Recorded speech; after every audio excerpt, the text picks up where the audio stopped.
ये कहानी ममता की है। बचपन से ही घर में ये एहसास दिलाकर पाला गया कि औरतों को बोलने का हक नहीं है। अरे ममता, जरा जल्दी जल्दी हाथ चलाओ। रोज ऑफिस में देर पहुंचता हूँ तुम्हारे कारण। लेकिन आपका सारा खाना पैक और तैयार भी है। अरे जबान जितनी चलाती हो उतना अगर हाथ चलाती ना तो शायद घर को अच्छे से मैनेज कर पाती। क्या मतलब है? क्या नहीं मिला आपको? मोजे मोजे कौन देगा? ममता भागकर पति को मोजे देती है। वो हर किसी का ख्याल रखती, लेकिन उसके घर में रोज का रोना लगा रहता। अरे माँ, आज स्कूल में टीचर ने मुझे फीस के लिए डांटा। माँ, मुझे अच्छा नहीं लगता कि स्कूल में फीस के पैसों के लिए मुझे कोई भी बात सुनाए। अरे पर बेटा, ये तो पापा करते हैं ना, सारा ऑनलाइन। मुझे तो इसकी जानकारी भी नहीं है। हाँ हाँ, बना लो बच्चों के सामने मुझे बुरा।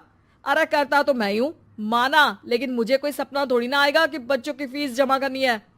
अरे बताओगी तो तुम ही ना। ममता की अब ये आदत में शुमार हो चुका था। वो हमेशा हर बात के लिए खुद को ही दोषी मानती। एक दिन वो पड़ोस की दोस्त से कहती है, समझ नहीं आता यार, मैं इतनी डम कैसे हो सकती हूँ। बात तो सही भी है ना। अब पति बेचारा नौकरी करे, पैसे कमाए, या फिर ये देखे कि बच्चों की फीस का वक्त है। क्या करूँ यार। पता नहीं, मेरे पति तो सारा काम खुद ही करते हैं। वो तो कहते हैं कि तुम थक जाती होगी, सारा दिन घर बाहर बच्चे तो। अच्छा, ऐसे भी पति होते हैं क्या? अरे क्या बात कर रही है? भाई साहब कभी तुझे किसी बात के लिए सुनाते नहीं? किसने कहा नहीं सुनाते? अरे ये पति चीज ही ऐसी होती है कि बिना पत्नी को सुनाए उन्हें चैन की नींद कहाँ आती है। तो तू भी परेशान रहती होगी कि कैसे, क्या, कब भूल गई। अरे वो तो मुझे बस इस बात के लिए ताना देते हैं कि मैं वक्त पर खाना क्यों नहीं खाती या पार्लर जाकर अपनी साज सज्जा क्यों नहीं करवाती। पड़ोसन बोल ही रही होती है कि ममता के बेटे की आवाज आती है। अरे माँ, क्या हो गया? लग नहीं रहा कि आज आप मुझे पानी भी देगी।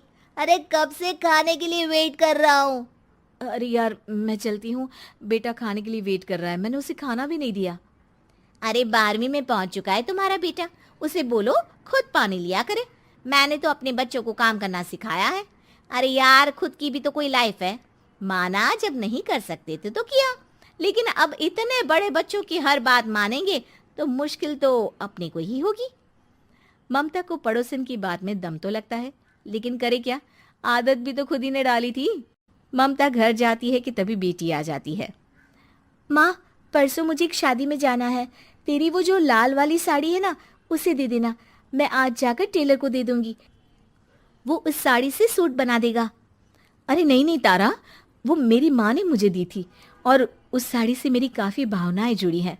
तुमको ना मैं दूसरी साड़ी दे दूंगी। ओके, कोई बात नहीं, लेकिन आज दे ही देना पक्का।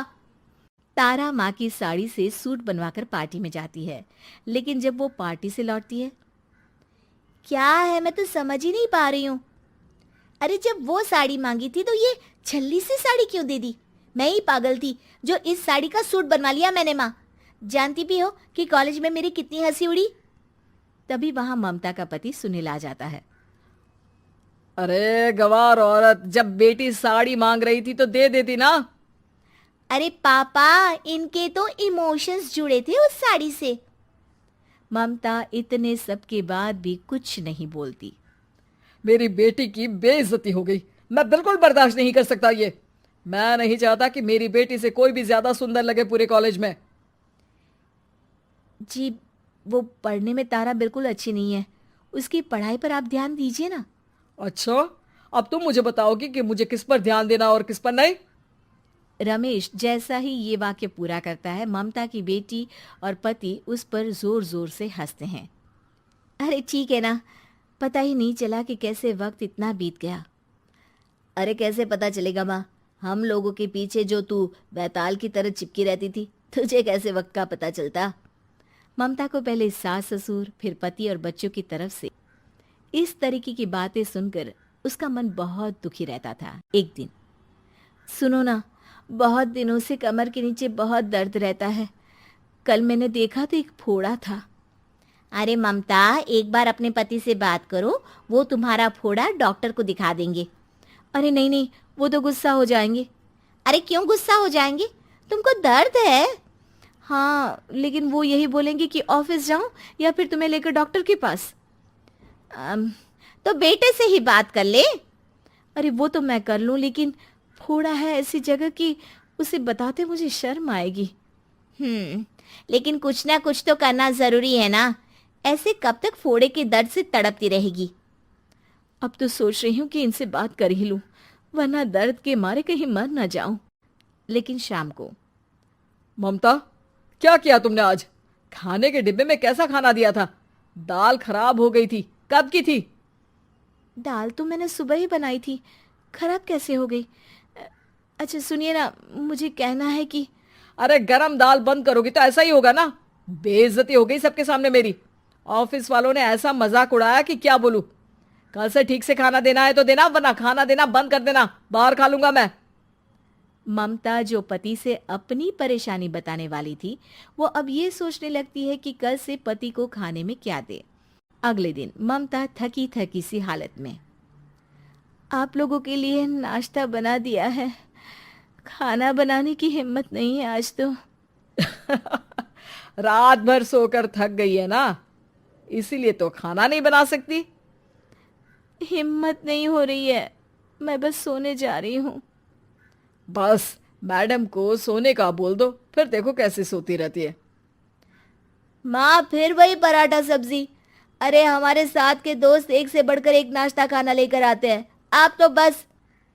सभी घर से निकल जाते हैं, लेकिन जब शाम को बेटा घर आता है तो घर में अंधेरा रहता है।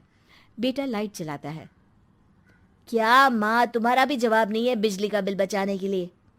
वो बोल ही रहा होता है कि सामने माँ जमीन पर लेटी मिलती है। वो उसके पास जाता है। अरे माँ, क्या हो गया माँ? तभी वहां पड़ोसन आती है।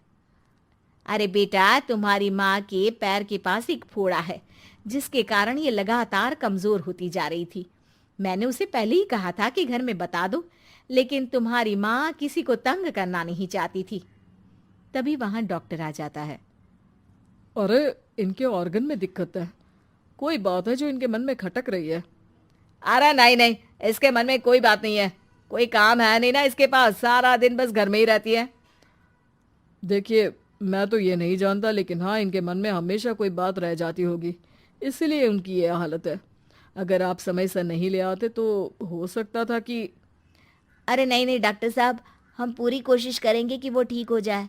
हम लोगों ने अपनी ही परेशानी माँ के सामने रखी, लेकिन किसी ने माँ की दिक्कत को जानने की कोशिश तक नहीं की। हाँ, मैंने भी ममता को हमेशा घरेलू जरूरत से ज्यादा काम का नहीं सोचा था। ममता को होश आता है और वो खुद को अपने बेडरूम में देखती है। वो उठने की कोशिश करती है कि माँ, अब आप नहीं उठेंगी। हम लोग है ना, हम लोग आपको पूरी तरह से खुश रखने की कोशिश करेंगे।